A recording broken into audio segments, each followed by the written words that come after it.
Começa mais uma edição do JR 15 Minutos, podcast da Record que aprofunda as notícias que mais mexem com a nossa vida. A Agência Nacional de Vigilância Sanitária, Anvisa, avalia a retirada do PMMA após solicitação do Conselho Federal de Medicina para proibir o uso desta substância para fins estéticos. O requerimento foi entregue na última terça-feira durante uma reunião na sede do órgão regulador e pede o banimento e a suspensão da produção e da comercialização de preenchedores à base do produto no Brasil. Mas o que é o PMMA? Quais os riscos e consequências do uso desta substância? Em quais procedimentos ele é utilizado? Para quem ele é indicado? E quais profissionais podem realizar as aplicações? O 15 Minutos de hoje esclarece essas e outras dúvidas com André Pérez Pontes, cirurgião plástico do Hospital Moriá, em São Paulo. Seja bem-vindo, doutor André. Obrigado, eu que agradeço. Sempre é um prazer estar conversando com vocês e poder tirar essas dúvidas tão importantes para a sociedade. O prazer é todo nosso. Quem nos acompanha nesse episódio também é Caterina Schulte, repórter do Jornal da Record. Caterina, de acordo com o CFM, as complicações causadas pelo componente têm se tornado frequentes, né? Olá, Fara. Oi, doutor André. Exatamente. Para o Conselho Federal de Medicina, a popularização do PMMA em tratamentos estéticos se tornou um grande problema de saúde pública. A Sociedade Brasileira de Cirurgia Plástica e a Sociedade Brasileira de Dermatologia também já emitiram alertas nos últimos anos justamente sobre a situação. E mesmo assim, os casos de pacientes com complicações aumentaram. No ano passado, por exemplo, a modelo Aline Ferreira, de 33 anos, morreu em Goiânia com infecção generalizada depois de um preenchimento no glúteo com PMMA. Além disso, temos o caso da Camila, que em entrevista para o Jornal da Record contou que depois de realizar um preenchimento de olheiras com uma dentista, começou a ter complicações. Eu não conseguia dormir porque latejava. Latejava muito. Não adiantava tomar remédio, não adiantava fazer nada. Era como se tivesse uma corda mesmo nos olhos. E eu te pergunto, doutor André, o que é o PMMA de fato e como ele funciona no organismo? O PMMA, ele é um plástico, é um polímero, que eles são microesferas, que eles ficam dissolvidas numa solução e ela é injetada, essa solução, para dar volume, principalmente dar volume e corrigir deformidades, né, por falta de volume, ou então lugares onde está retraído para aumentar e colocar volume. Ele pode ser utilizado para outras coisas também na medicina, né, como lentes de contato, próteses rígidas, mas o problema aqui da Anvisa é em relação a essa solução com PMMA injetável. Agora, doutor André, quais são os riscos e as consequências, né, do uso do polimetilmetacrilato para fins estéticos? Como é que isso se diferencia do uso para fins medicinais? Então, os riscos são inúmeros, tá? O problema do PMMA é justamente isso, porque ele pode causar complicações, tanto precoces como tardias, e complicações graves, e que difícil resolução ou difícil tratamento. Ele pode causar o edema na hora que é colocado, processo inflamatório crônico, inflamatório agudo, pode causar reação alérgica, pode formar nódulos, causando deformidade. Ele pode migrar da área que foi colocado para outras áreas, causando então essa deformidade. Pode causar insuficiência renal aguda, insuficiência renal crônica, e como a gente vimos, infelizmente, né, um caso em Brasília ano passado, até a morte de uma paciente. Isso que foi aqui notificado, né? Mas existem várias outras complicações, outros problemas que tiveram que acaba sendo subnotificado. Pois é, doutor, o senhor falou aí num caso de óbito, tem complicações graves.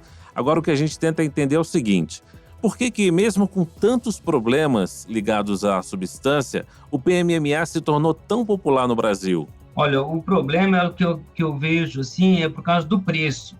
Ele tem um preço muito mais barato em relação às outras substâncias que são muito mais seguras, tá? Nós temos como substituto dele muito mais seguros, muito mais modernos, o ácido hialurônico, que ele é um produto que é absorvível. Nós temos a hidroxiapatita de cálcio, que são substâncias que dão o mesmo resultado, tá? Que é o preenchimento do volume, que é dar volume para aquela área que nós queremos volumes, só que com muito menos complicações. Só que o problema é que essas substâncias são mais caras. Então, é por isso que o PMMA, ele ele é tão difundido assim no Brasil, para uso estético, mesmo com todas essas complicações que a sociedade brasileira, tanto de cirurgia plástica e dermatologia, vem reiteradamente alertando para um não uso. Mas, mesmo assim, ainda ele é muito utilizado, principalmente por não médicos, pessoas que não são médicas e que acabam utilizando isso para fins estéticos. Doutora, eu te pergunto, os pacientes devem ser informados sobre os perigos do preenchimento com PMMA antes de decidir pelo procedimento? Existe alguma alternativa que seja mais segura e eficiente para preenchimentos estéticos? Então, os pacientes, a princípio, o que a gente fala é que esse produto nem deve ser aplicado, nem deve ser utilizado. É isso que a Sociedade Brasileira de Cirurgia Plástica, Dermatologia e o próprio Conselho Federal de Medicina pediu junto à Anvisa que esse produto seja banido, seja prescrito de forma definitiva para o uso estético, né? Enfim, enquanto isso não acontece, com certeza aquelas pessoas ainda que arriscam a saúde dos seus pacientes, elas são obrigadas, elas têm que avisar que estão colocando esse produto, que é um produto que pode causar problema, né, a médio e longo prazo e de difícil resolução. O problema que a gente vê é que muitas vezes, por relatos dos próprios pacientes, é que os profissionais utilizam desse produto, do PMMA, sem avisar aos pacientes que é o PMMA. Fala que vai colocar algum outro produto, fala que vai colocar um estimulador de colágeno e acaba colocando o PMMA por causa desse valor dele que é muito baixo. Então, essa é uma situação que as pacientes às vezes nem sabem que estão recebendo PMMA no corpo delas. Em 2024, a Sociedade Brasileira de Dermatologia alertou que procedimentos que utilizam PMMA devem ser realizados por médicos. Mas, no caso da Camila, foi realizado por uma dentista. Doutor, quais os riscos de procedimentos como esse serem realizados por profissionais que não têm a formação específica para esse tipo de intervenção? Então, os riscos são muitos. Primeiro que essas pessoas, às vezes, não conhecem bem a anatomia, tá?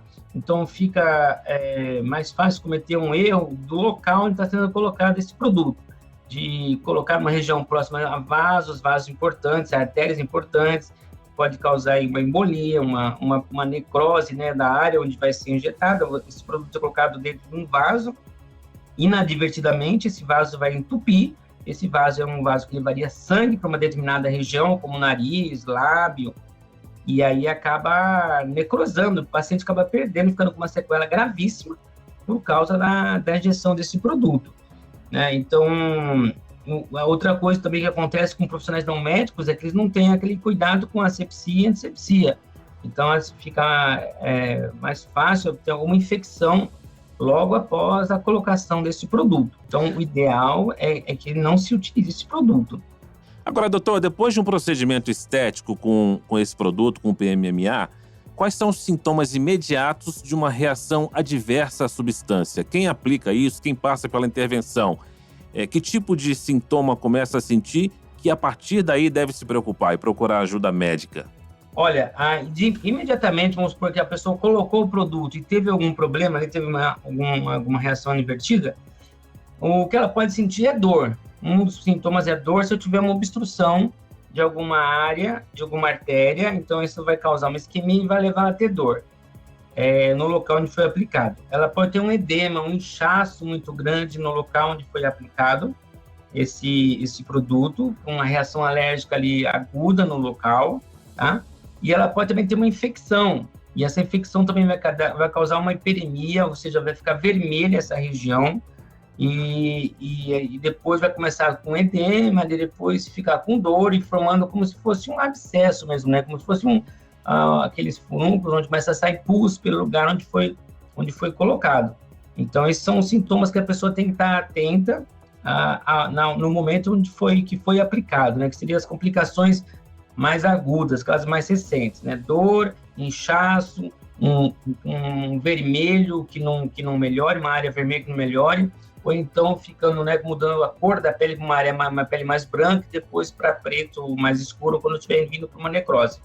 Essas são as características, né, de umas complicações principalmente mais imediatas ou logo após a aplicação do produto. Doutor André, o senhor disse aí que esse produto nem deveria ser utilizado nesse tipo de intervenção. Agora, quem já realizou procedimentos com PMMA anteriormente Tem motivo para se preocupar? Existem exames de acompanhamento ou medidas que eles devem adotar para prevenir complicações futuras? Como é que fica a situação dessas pessoas que já utilizaram e não tiveram problema até o momento? Então, elas têm sim que manter um acompanhamento médico de rotina, tá? O problema é que a gente não sabe quando isso vai dar complicação ou não. Pode ser que demore 1 ano, 2, ou até 5, ou mais anos, não dá para a gente prever, tá?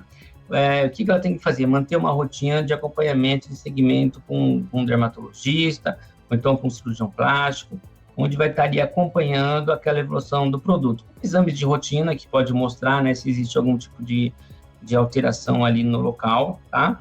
E exames de sangue, porque essa paciente ela pode desenvolver o aumento da concentração do cálcio, tá? Uma hipercalcemia que a gente chama, e isso pode levar a uma insuficiência renal, prejudicando a função renal, até perdendo a função dos rins. Então, as pessoas que aplicaram isso, principalmente em grande quantidade, para preenchimento da volume do glúteo, elas têm que ficar alerta e estar sempre procurando, sim, um acompanhamento, um segmento com o médico para estar monitorando, né, esse produto que foi colocado. Doutor, e é possível retirar completamente esse produto do organismo? Então, esse é um problema sério do PMMA. O que acontece? Quando ele é colocado, ele acaba entremeando todo o tecido, né? Ele não fica num lugarzinho, ele acaba invadindo, se disseminando pelos tecidos em volta. Então, não tem como retirar ele totalmente sem causar uma retirada grande de tecido da pessoa, seja de gordura, seja de musculatura ou da pele, e isso vai causar, pode causar, né, cicatrizes ruins, inestéticas, deformidades, então sequelas graves ali do procedimento cirúrgico. E não existe uma certeza que você vai conseguir tirar tudo. Para tirar tudo, você vai ter que tirar toda a pele, toda a área, seja musculatura ou gordura, onde foi aplicado esse produto. Por isso que a gente só deixa a intervenção cirúrgica em últimos casos, quando realmente existe ali um processo infeccioso, crônico, que o não procedimento cirúrgico veio causar ainda mais malefício. Então, nesses casos, acaba operando. Mas é complicado. A gente procura não mexer cirurgicamente em pessoas que aplicaram o PMMA. O senhor citou aí algumas causas, alguns efeitos colaterais que esse produto pode causar, como inflamações e infecções.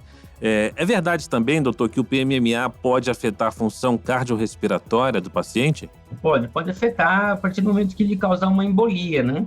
Se você aplicar, a pessoa que estiver aplicando, vamos supor, para preencher um glúteo, e onde é colocado um volume maior, e ela pega ali inadvertidamente, na hora que vai colocar, ela coloca esse produto dentro da veia, esse produto vai migrar, vai para o pulmão e vai causar uma embolia.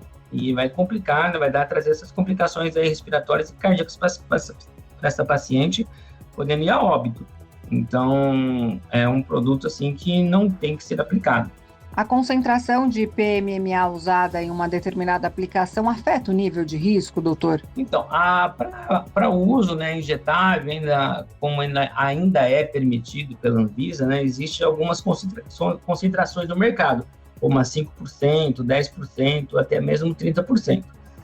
Como o produto ele é deletério para a saúde, quanto mais concentrado esse produto, maior a chance de causar algum problema. Uma reação alérgica, uma reação inflamatória.